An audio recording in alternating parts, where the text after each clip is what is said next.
শুনতে অবাক লাগবে হয়তো, তবে আমাদের গোটা বংশে মেয়ে হিসেবে স্রেফ আমি বিশ্ববিদ্যালয়ে ভর্তি হয়ে পড়াশোনা চালিয়ে যাবার সুযোগ পেয়েছি। কারণ সেকেলে চিন্তা ভাবনার সুবাদে আমার বনেদি বংশীয় দাদাজানের অঘোষিত নিয়ম ছিল বংশের মেয়েদের 10ম ক্লাস অবধি পড়িয়ে সম্ভ্রান্ত পরিবারের বউ হিসেবে গুছিয়ে দেওয়া। আমার বড় ফুপিরও বিয়ে হয়েছিল এরকমই এক অভিজাত পরিবারে। তৎকালীন এক নবাব পরিবারের উত্তরসূরির স্ত্রী তিনি। ঠাঁট আদব কায়দা সব অন্যরকম একেবারে। আমার চাচাতো ফুফাতো বোনদেরও একই অবস্থা, যদিও যুগের পরিবর্তনে আর দাদাজানের রুগ্ন শরীরী দশায় তাদের 2 ক্লাস বেশি পড়ার সুযোগ হয়েছে। কলেজ অবধি পড়ে রান্নাবান্নার টুকটাক কাজ শিখে তাদেরও উচ্চবংশীয় পরিবারের বউ হিসেবে বিয়ে দিয়ে দেওয়া হলো। কিভাবে জানি আমি বেঁচে গেলাম এমন অলিখিত নিয়ম থেকে। পাত্রী হিসেবে নেক্সট আমার সিরিয়াল আসার আগে দাদাজানের আল্লাহ পাকের কাছে যাওয়ার সিরিয়াল চলে এলো। আমার দাদাজানের মৃত্যুর পর এই অলিখিত অলঙ্ঘনীয় নিয়মে কিছুটা ঢিল আসলো। সেই সাহস আমার আব্বু দেখালেন। নিজের বাপের ঠিক করা অলঙ্ঘনীয় নিয়মের বিপরীতে আমাকে উচ্চশিক্ষিত বানাবেন এমনটা ঠিক করলেন আমার বাপ। আমি আব্বুর খুব আদরের মেয়ে, কিংবা একমাত্র মেয়ে, আরও ভালো করে যদি বলি একটা মাত্র সন্তান। সেই হিসেবে এই নিয়ম আমার ক্ষেত্রে শিথিল হওয়ায় আমার ফুপি চাচারা আব্বুর কান ভরলেন বেশ। বলে বেড়ালেন বংশে যেটা কখনো হয়নি সেটা যেমন আমার দ্বারা হয়েছে, তেমনি বংশে যেসব অনাচার কখনো হয়নি সেসবও আমার এই ছেলেমেয়ের একসাথে পড়তে গিয়ে হয়েছে। অনাচার মানে প্রেম আর কি। আমার আব্বু নিজেও বিশ্ববিদ্যালয়ের প্রফেসর। বিশ্ববিদ্যালয়ে পড়তে আসা ছেলেমেয়েদের মধ্যে ফ্রি মিক্সিংয়ের সুবাদে যে প্রেম হয় সেটা তারও জানা। তবুও আব্বু আমাকে বিশ্বাস করে পড়তে পাঠালেন। আব্বুর এই বিশ্বাস রক্ষার্থে আমি নিজের চারপাশে এরকম শক্তপোক্ত বেষ্টনী তৈরি করি। এমনিও কলেজ স্কুল দুটোই গার্লস হওয়ায় ছেলে মানুষের সাথে আমার সখ্যতা একেবারে নগণ্য। তাই অ্যাপ্লাইড কেমিস্ট্রি নিয়ে পড়তে এসে বিভিন্ন গ্রুপ প্রজেক্ট ল্যাব এসবের প্রয়োজনে ছেলেদের সাথে কথাবার্তা সারতে হলেও আমি আপ্রাণ চেষ্টা করি নিজের সীমায় থাকার, নিজের চারিপাশে সেই অপ্রতিরোধ বেষ্টনী বজায় রাখার। অবশ্য সেটা করতে গিয়ে অতি অল্প দিনে ক্লাসের বেশিরভাগই আমার উপর বিরক্ত হলো।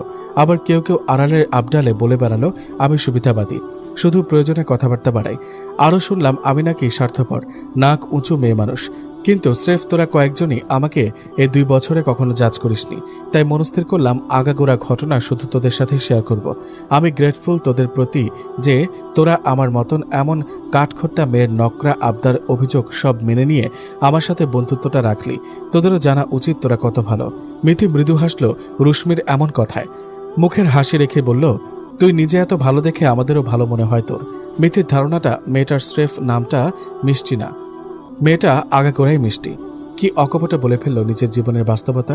একবারও ভাবল না কেউ তাকে বা তার বংশকে প্রাচীন সেকেলে কিংবা গোড়ামিপূর্ণ ভাববে কিনা। ভীষণ সরল এই মেয়েটাকে মিথির তাই মনে ধরেছিল একেবারে ওরিয়েন্টেশনের দিনেই। তবে কখনো ভাবিনি 2 বছর আগে সে কম কথা বলা চুপচাপ মেয়েটা এমন প্রাণোচ্ছল প্রাণবন্ত হয়ে উঠবে তাদের সাথে। শুরুর দিকে মেয়েটা যখন নিজের মধ্যে থাকত, ক্লাসের বেশিরভাগই আড়ালের সামনে কথা বলতো মেয়েটার বিষয়ে, হাসি ঠাট্টার ছলে অপমানও করতো এটা ওটা বলে। তখন মিথি যে চেয়ে তাকে ইনক্লুড করেছিল নিজের সার্কেলে।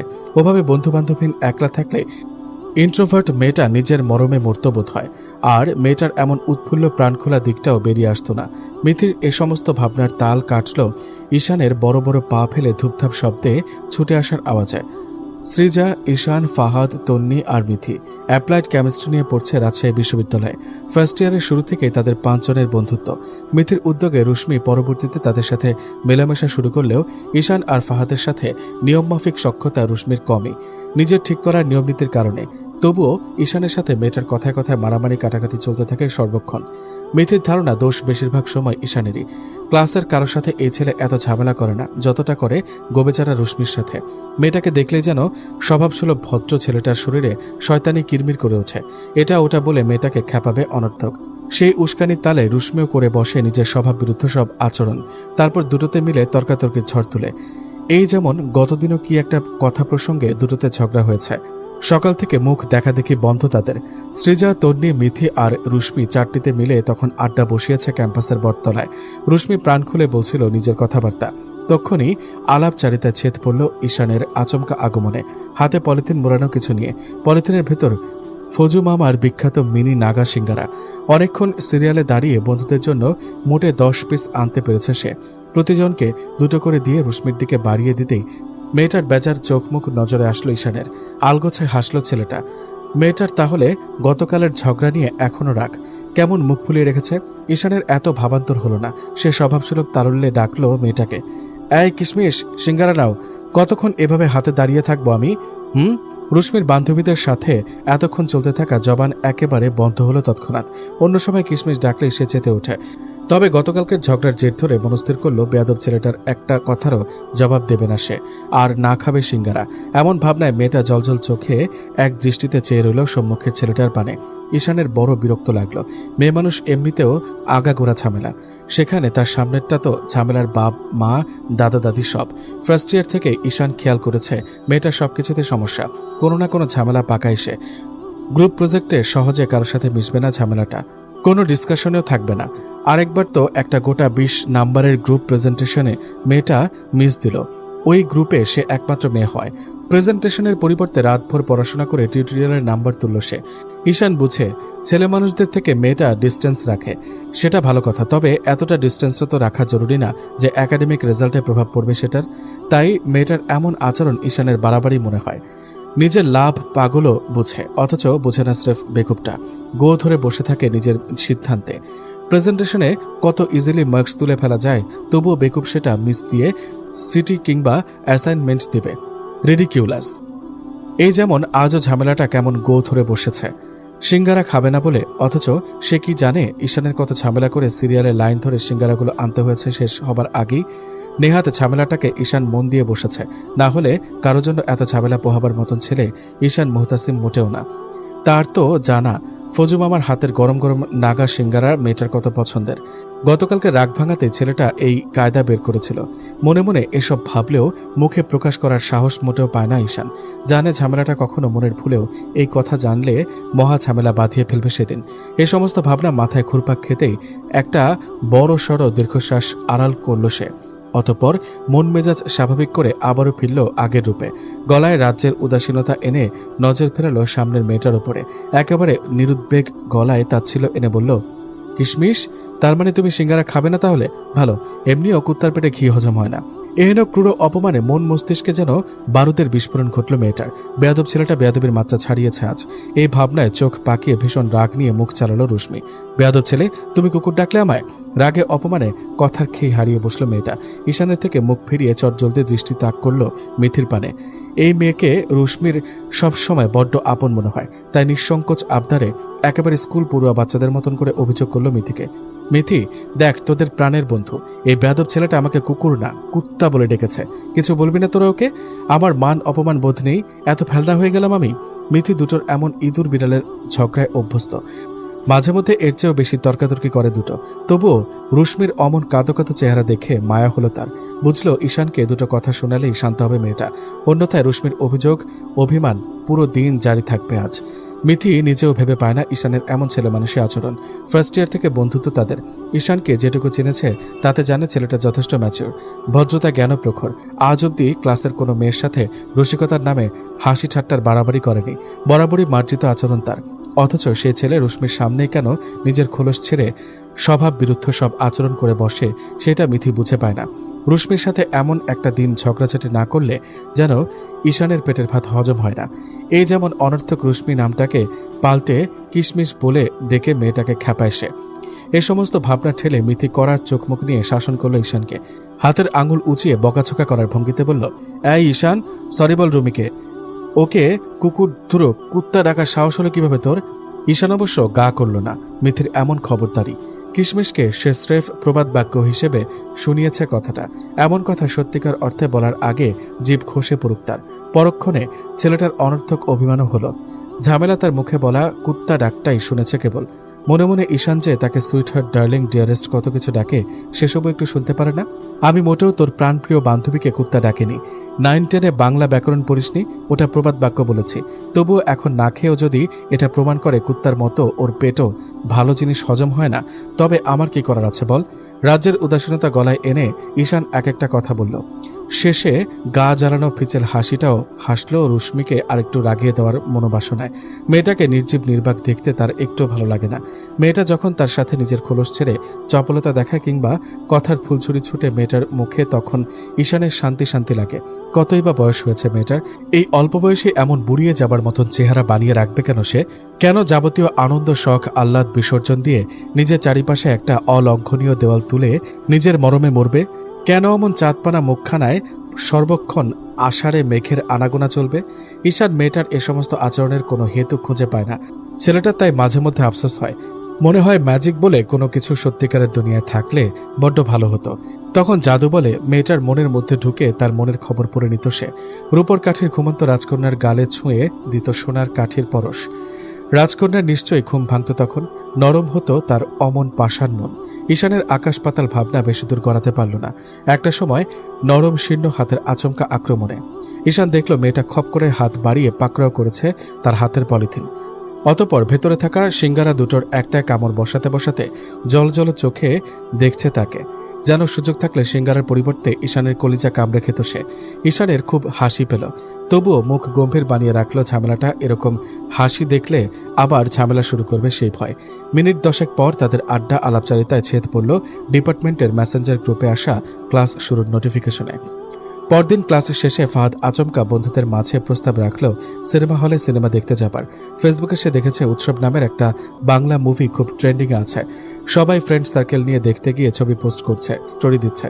ফাহাদের প্রস্তাবে তাল মেলালো তন্নিও। বিভিন্ন গ্রুপে সে দেখেছে নাটকটার বিষয়ে আলাপ আলোচনা। 10-এ 8 রেটিংও দিয়েছে মুভি ক্রিটিক্সরা। তার ফ্রেন্ড লিস্টের অনেকে ছবি আপলোড করেছে সিনেমা হলে গিয়ে। সৃজার কখনো এত মাথা ব্যথা থাকে না এসব নাটক সিনেমার বিষয়ে, তবে সেও সায় দিল তন্নির কথাবার্তায়। ফেসবুক ফিডে মুভির ট্রেলার চোখে পড়েছে তার। জাহিদ হাসান, চঞ্চল চৌধুরী সহ আরও বাঘা বাঘা অভিনেতারা নাকি আছে মুভিটায়। মিথি শুনল সবার কথা। নাটক সিনেমা নিয়ে তার বরাবরই আগ্রহ কম, তবে সবাই মিলে দেখলে ব্যাপারটা নিশ্চয়ই উপভোগ্য হবে। সে ভাবনায় মেয়েটা মিস করতে চাইল না এমন সুযোগ। ঘাড় ফিরিয়ে চটজলতি রুশ্মিকে দেখল সে। মেয়েটা ঝামেলা না পাকালে এখন হলো, কারণ প্রতিবার এমন একসাথে ট্যুর বা ঘোরাঘুরির কথা হলে রুশ্মি বাদ সাথে এক বাক্যে মানা করে দেয় এমন প্রস্তাব। অগত্যা মেয়েটাকে ফেলেই ঘুরে আসতে হয় তাদের। তবে মিথির ক্ষীণ আশা জাগলো আজ বোধ হয় মেয়েটা তেমন করবে না। রাঙামাটি বান্দরবান এমন দূরে কোথাও তো তারা যাচ্ছে না, যাবে চৌরাস্তার মোড়ের সিনেমা হলে। সিম্পল, না যাওয়ার মতন তো কোনো উপযুক্ত কারণ নেই। এ সমস্ত ভাবনা ঠেলে মিথি আচমকা প্রশ্ন করে বসল রুশ্মিকে, রুমি তুইও যাবি আমাদের সাথে? একসাথে গেলে মজা হবে, দূরে কোথাও তো যাচ্ছে না, তাই যেতে তোর নিশ্চয়ই আপত্তি নেই। মিথির কথায় তখন বাকি সবারও নজর রুশ্মির মুখে। হন্যে হয়ে আছে সবকটা রুশ্মির রায় জানতে, বিশেষ করে ঈশান। বরাবরই ঘুরতে গেলে তার ঝামেলাটার কথা ভীষণই মনে পড়ে। রুশ্মিকে খুব মিস করে সে। ঈশান জানে মেয়েটার ঘোরাঘুরি খুব ইচ্ছে। ফেসবুকে কত ট্রাভেলিং ভিডিও শেয়ার দেয় সে, সুনামগঞ্জ, জাফলং, সাজেক, এটা ওটার, অথচ ঘুরতে যাওয়ার সুযোগ মেলে না তার। মেয়েটা নিজে এমন প্রস্তাব নাকচ করে দেয়। সেবার তারা বন্ধুরা সব মিলে যখন একদিনের ট্যুরে বান্দরবানে গেল, তখন ঈশান কটেজের বেলকনিতে দাঁড়িয়ে ভোরের মেঘ দেখতে দেখতে কি যে মিস করছিল মেয়েটাকে। সেসব ঝামেলাটা কি আদৌ কখনো জানবে? ঈশানের ভাবনায় ছেদ পড়ল রুশ্মির মিনমিনে গলার স্বরে, তোরা যা, আমি না গেলেও মন খারাপ করব না। আমার এমনিও কখনো তেমন আয়োজন করে হলে গিয়ে সিনেমা দেখা হয়নি, তাই না গেলে খুব বড়সড় কিছু যে মিস করে ফেলবো তা না। মেয়েটা মিনমিন করে কথাগুলো বলে চট করে চোখ নামিয়ে নিল। জানে এখন সবকটার কথার গুলি ছুটে আসবে তার দিকে। মন খারাপও হলো তার। প্রতিবার বন্ধুদের এভাবে মানা করতে তার নিজেরও ভালো লাগে না। সাহস করে বাসায় যে ঘুরতে যাবার কথা তুলবে সে চিন্তাও মাথায় আসে না। বারবার মাথায় ঘুরে তার বাপ তাকে খুব বিশ্বাস করে পড়তে পাঠিয়েছে। সেই ভাবনা মাথায় আসতেই বাসায় কিচ্ছুটি না জানিয়ে নিজেই প্রস্তাবটা নাকচ করে দেয় সে। বন্ধুদের এটাও বলতে ইচ্ছা হলো না লোকজনের ভিড়ভাট্টার মধ্যে সিনেমা হলে গিয়ে সিনেমা দেখার রেওয়াজ তার পরিবারে নেই। ঈদের ছুটিতে টিভিতে ইউটিউব কানেক্ট করে কাজিনটা একসাথে বসে মাঝে মধ্যে ফ্যামিলির ড্রামা দেখা হয়, এইটুকুই। আচমকা আজ রুশ্মির নিজেরও ইচ্ছা হলো যাবার, তবে ফাহাদ আর ঈশানের দিকে নজর পড়তেই মনের ইচ্ছা মনেই চেপে রাখল সে। আব্বু জানলে নিশ্চয়ই কষ্ট পাবে। এভাবে দুটো ছেলে সহ সিনেমা হলে দেখেছে সে। যদিও এই 2 বছরে রুশ্মি নিজেও স্বীকার করতে বাধ্য, ছেলে দুটো সবসময় যথাসম্ভব দূরত্ব রেখেছে, নিজেদের সীমায় থেকেছে। মুখ বাদে রুশ্মির শরীরের অন্য কোথাও নজর ঘুরেনি তাদের। রুশ্মি বেশি দূর ভাবতে পারল না তন্নির মৃদু ভৎসনার তোড়ে। মেয়েটা সহজে রাগে না, তবে একবার রাগলে মুখ ফসকে যেটা বের হয় সেটা বলে ফেলে। রাগঢাক রাখে না আর। কি আশ্চর্য রুমি, আমরা বাঘ নাকি ভাল্লুক যে তোকে খেয়ে ফেলবো? প্রয়োজনে তোর বাসায় গিয়ে পারমিশন নিব তোর হয়ে। বুঝলাম তোর ফ্যামিলি একটু রক্ষণশীল ধাঁচের, বাট আমরা কথা বলে আসলে হয়তো বুঝবে ব্যাপারটা। রুশ্মি বড়সড় একটা দীর্ঘশ্বাস আড়াল করলো। রাগ উঠলে এই মেয়ের আসলে হুঁশ থাকে না। গতকালই তো রুশ্মি পুরো বিষয়টা এক্সপ্লেন করেছে তাদের, আর আজই মেয়েটা সেসব ভুলে বসেছে। বাবা মায়ের খবরদারি না যতটা, তার চেয়ে বেশি রুশ্মি নিজের এথিক্সের বরাতে সিনেমা হলে যেতে চাচ্ছে না। সেটা এদের বুঝাবে কে? তাই মনস্থির করল বিষয়টা এক বাক্যে শেষ করবে সে। জানে এরপর কিছু কটু কথা শুনতে হবে তার, তবুও শুকনো গলায় বলল, স্রেফ তোরা মেয়েরা গেলে আমি ম্যানেজ করে নিতাম বিষয়টা, তবে এভাবে ছেলে মেয়ে একসাথে যাওয়া পসিবল না আমার পক্ষে। শেষের কথাটা একেবারে নিভু নিভু গলায় বলল সে। জানে ফাহাদ আর ঈশান দুজনের গায়ে লাগবে কথাটা, হয়তো বাকিদেরও। রশ্মির ধারণাকে ভুল প্রমাণ করে কোনো তিক্ত বাক্য ছুড়ে আসলো না ছেলে দুটোর কাছ থেকে। তারা স্রেফ হতভম্ব হলো, বিশেষত ঈশান। তার জানা ছিল ঝামেলাটা ছেলেদের ঝামেলায় মোটেও পছন্দ করে না, একেবারে এড়িয়ে চলে তাদের। কিন্তু তাই বলে ঈশানকেও সে স্রেফ একজন ছেলে মানুষ হিসেবে দেখছে, আর কিছুটি না। এই 2 বছরে ঈশানকে ঝামেলাটা এইটুকু চিনেছে, সে কি মেয়েদের গা হাতানো পুরুষ মানুষ যে ঝামেলাটা সিনেমা দেখতে গিয়েও 2-1.5 ঘন্টার সময়ও সেফ ফিল করবে না তার সাথে? ঝামেলার চোখে ঈশানের মান মর্যাদা এত কম, এমন সব ভাবনায় বিতৃষ্ণায় তেতো হয়ে এলো ছেলেটার মন। আগে পিছে কিচ্ছু না জেনেই তীব্র বাক্যবাণে জর্জরিত করলো মেয়েটাকে। তোমার গা ঘেঁষে থাকার জন্য তো মরে যাচ্ছি না আমরা দুজন। নিজেকে কোথাকার রানী মহারানী মনে করো তুমি? আসলে দোষ তোমার না, আমাদের। তোমার মতন একটা আপাদমস্তক ঝামেলাকে নিজেদের সার্কেলে ইনক্লুড করেছি, যে আমাদের সব আনন্দ পণ্ড করে প্রতিবার। রশ্মি পলক অবধি ফেলতে ভুলে গেল এমন তীব্র ভৎসনায়। বাকরুদ্ধ বাকি সবাইও। মিথি বুঝে পেল না সামান্য একটা কথার বদৌলতে ঈশানের এমন শিষ্টাচার বহির্ভূত আচরণ। বিস্ময়ের ধাক্কাটা সামলে সে রশ্মির তরফ হয়ে কিছু বলবে তার আগেই দেখল তার সামনের নরম সরম ছিটকাঁদুনের মেয়েটা বহু কষ্টে ঠোঁট কামড়ে নিজের কান্না থামিয়েছে, পা পিছনে বাড়িয়ে ছুটে পালানোর জন্য প্রস্তুত। রশ্মির অমন জল টৈটম্বুর চোখ নজর এড়ালো না ঈশানেরও। এতক্ষণে টকবক করে ফুটতে থাকা মেজাজ ঠান্ডা হলো নিমিষেই। অমনি খেয়াল এলো রাগের মাথায় কী সব বলে ফেলেছে সে মেয়েটাকে। ঠোঁট ভিজিয়ে দুরু দুরু বুকে ছেলেটা নতি স্বীকার করে কিছু বলবে তার আগেই দেখল ত্রস্ত পায় মেয়েটার পলায়ন। ছিটকাঁদুনে বলে হর হামেশা মজা নেওয়া মেয়েটা প্রথমবার নিজের কান্না কিংবা অপমান লুকোতে ছুটে পালালো অন্যত্র। ঈশান স্রেফ অনুভব করলো বুকের ভেতরটা ফাঁকা লাগছে তার। কি আশ্চর্য! কষ্ট পেয়েছে কিশমিশ, কাঁদছে কিশমিশ, অথচ বুকের ভেতরটা খাঁকা লাগছে তার। ঈশানের ঘোর কাটল সৃজার মৃদু ধমকানিতে। মেয়েটা সচরাচর গম্ভীর স্বভাবের, মুখ চালায় না খুব একটা। তবে গতকাল রুশ্মির ব্যাকগ্রাউন্ড জেনে রুশ্মির প্রতি ভীষণ মায়া জন্মেছে তার। তাই বন্ধু রুশ্মির প্রতি এমন আচরণ সহ্য হলো না তার। মৃদু বকা সমেত সে ঈশানকে বলে ফেলল আগাগোড়া ঘটনা। জানালো ঠিক কতটা আস্থা বিশ্বাস থেকে রুশ্মির পরিবার, বিশেষ করে বাপের কাছ থেকে বিশ্ববিদ্যালয়ে পড়ার অনুমতি পেয়েছে সে। পুরো কাহিনী শুনে ঈশানের মন ভার হলো আরো। অপরাধ বোধের চেয়ে বেশি হলো একটা ভোঁতা যন্ত্রণা। মানসপটে বারবার ভেসে উঠল মেয়েটার জল টুটুম্বুর চোখ দুটো। ঈশানের প্রথমবার মনে হলো ঝামেলাটা এভাবে কেঁদে কুটে চোখ মুখ ফুলিয়ে রাখার চেয়ে তার সাথে রাগারাগি করে ঝামেলা পাকালেই ঢের ভালো হতো। মিথি একটা বড়সড় দীর্ঘশ্বাস ফেলল পুরো ঘটনাতে। এক বাক্যে জানান দিল নিজের সিদ্ধান্ত, কোনো সিনেমা ফিনেমা দেখতে যাবে না আর। সিনেমা দেখার প্রসঙ্গ থেকেই তো কত বড় সিনেমা হলো চোখের সামনে। বাকিরাও সায় দিল মিথির প্রস্তাবে। তবে ঈশানের ভরাট গলার আওয়াজে ঘটনা মন নিল অন্যদিকে। গোয়ারের মতন সে এক লাইনে জানান দিল, সমস্যা যেহেতু আমার কথাটার জন্যই হয়েছে, আমি সমাধান করব ব্যাপারটার। থেমে থেমে যোগ করলো, আঙ্কেলের নাম আর ওনার ডিপার্টমেন্ট জানা আছে তোদের কারো কাছে? থাকলে বল আমায়। ফাহাদ ভেবে পেল না ঈশানের এমন কথাবার্তার ভাবার্থ। মাথা গরমটা অলরেডি একটা ঝামেলা করেছে, এরপর বোধহয় আরেকটা করবে। এই ভাবনায় সে মিথিকে ইশারা করলো কিছু বলতে। ঈশান অবশ্য কানে নিল না মিথির কোনো আদেশ উপদেশ। সে জানে তার কি করতে হবে। সৃজার কাছ থেকে পুরো ঘটনা জেনে সে ঠিকই আন্দাজ করতে পেরেছে ঝামেলাটা ভীষণ বাপভক্ত, তাই যা করবে ঝামেলার বাপই করবে। এমন কঠিন সিদ্ধান্ত সে চটজলদি মাথায় সাজিয়ে ফেলল পুরো পরিকল্পনা। যেটা করবে সেটাই রিস্ক অবশ্যই আছে। ঝামেলা জানতে পারলে মহা ঝামেলা তো বাঁধবেই। হয়তো ঈশানের মুখ দর্শনও করবে না আর। এমন ভাবনায় অস্থির হয়ে উঠল ছেলেটার মন মেজাজ। প্রথমবার ঈশানের মনে হলো ঝামেলাটার কাছে মন খুইয়ে বসে সে মস্ত বড় ঝামেলায় পড়েছে। পরন্ত বিকেল, লিভিং রুমে বসা সোভান সাহেবের দৃষ্টি তখন কম্পিউটারে। এক্সেল শিটে মনোযোগ সহকারে জুওলজির 4th সেমিস্টারের স্টুডেন্টদের রেজাল্ট রেডি করছিলেন তিনি।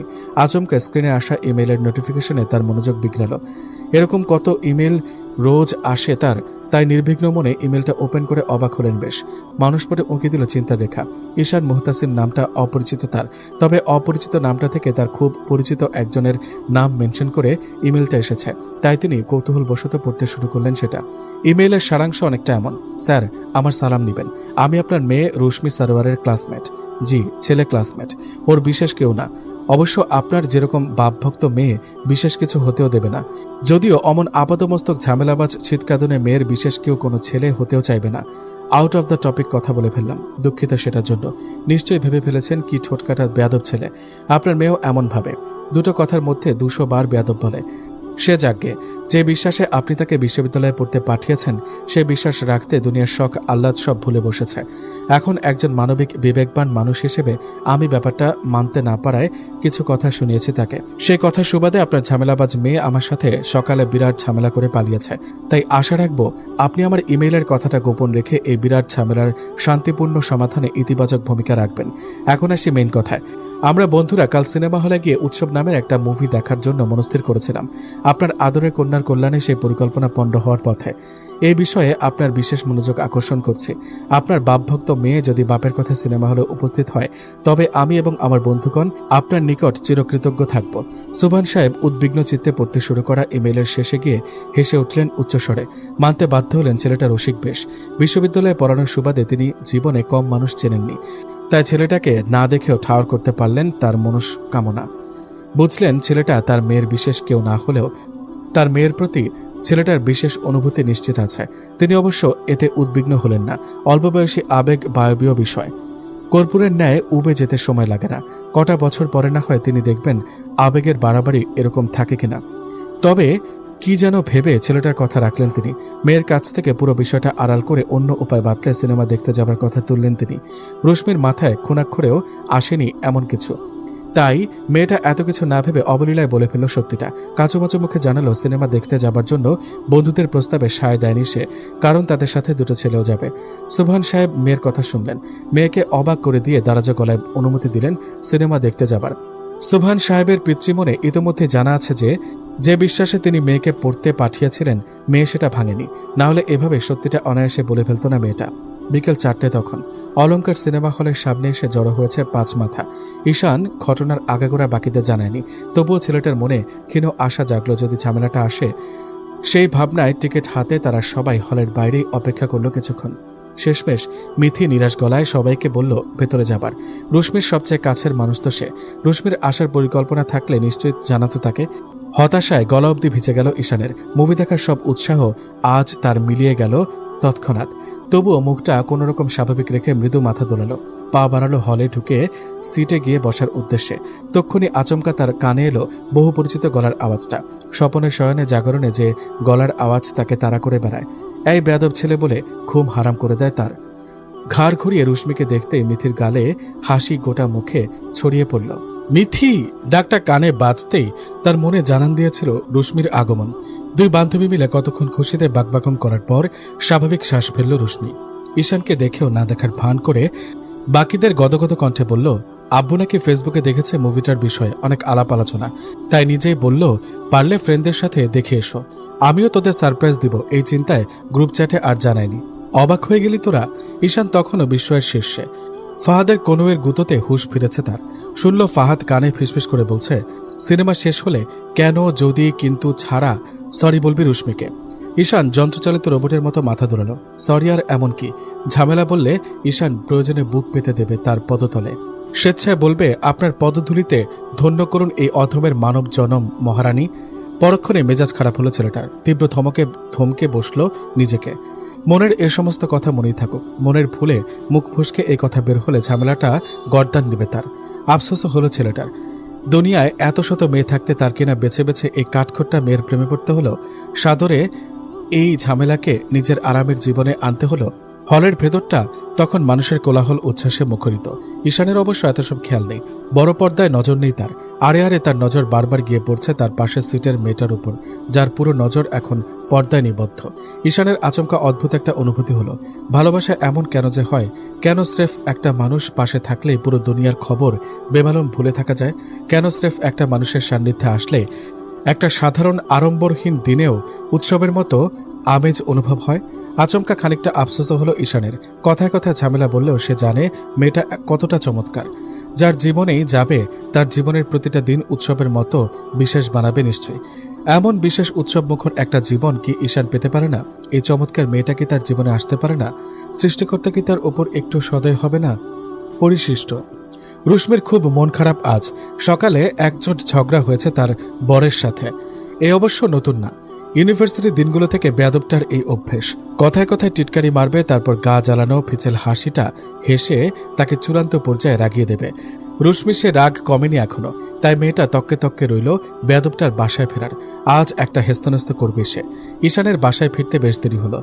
গ্রাজুয়েশন শেষ করে বছর খানেক হয়েছে একটা কসমেটিক্স অ্যান্ড টয়লেট্রিজ কোম্পানিতে জয়েন করেছে সে। ক্লান্ত বিধ্বস্ত পরিশ্রান্ত শরীর তার ফুরফুরে হলো লিভিং রুমে তার অপেক্ষায় বসা মেয়েটাকে দেখে। ঝামেলার চোখমুখ দেখে ঈশান ধরে ফেলেছে ঝামেলাটা কোনো ঝামেলা করার পায়তারায় আছে। ঈশানের ধারণা অবশ্য ভুল হলো না। রুশ্মি আচমকা শুরু করলো কথার তুফান, আর নিয়মমাফিক সেটা শেষ হলো তার নাটকে আহাজারিতে। বলতে শুরু করলো সেই একই কথা। আমি এমন বাপভক্ত মেয়ে ছিলাম, অথচ আমার বাপ কিনা সব জেনে বুঝে তোমার মতন এমন একটা বেয়াদব উজবুক ছেলেটার আনা বিয়ের প্রস্তাবে রাজি হয়ে তোমার সাথে আমার বিয়ে দিল। হায় আল্লাহ, আমার নিজের বাপ আমার কপাল পুরালো। কাকে বিচার দেব আমি এই অনাচারের? দেশে কি ছেলের অভাব পড়েছিল যে তোমার ঘাড়েই আমার বাপ আমাকে গছালো? কারণ তোমার বাপ জানতো আমি বাদে আর কেউ তোমার মতন ঝামেলাকে যেচে নিজের ঘাড়ে নেবে না। রুশ্মির নিয়মমাফিক আহাজারিতে ঈশানও নিজের স্বভাবসুলভ ফিচেল হাসি হেসে জবাবটা দিল। মেয়েটার এসব রাগারাগি ঝগড়াঝাটিতে ঈশান বিরক্ত হয় না বিশেষ। যে মেয়েটা জীবনে আসার পর তার প্রতিটা দিন উৎসবের মতন মনে হয়, ঘুম থেকে জেগে যার আদরে মুখখানা দেখে ঈশানের প্রতিটা দিন স্বপ্নের মতন লাগে, সেই মেয়েটার প্রতি ঈশানের বিরক্তি আসবেই বা কিভাবে?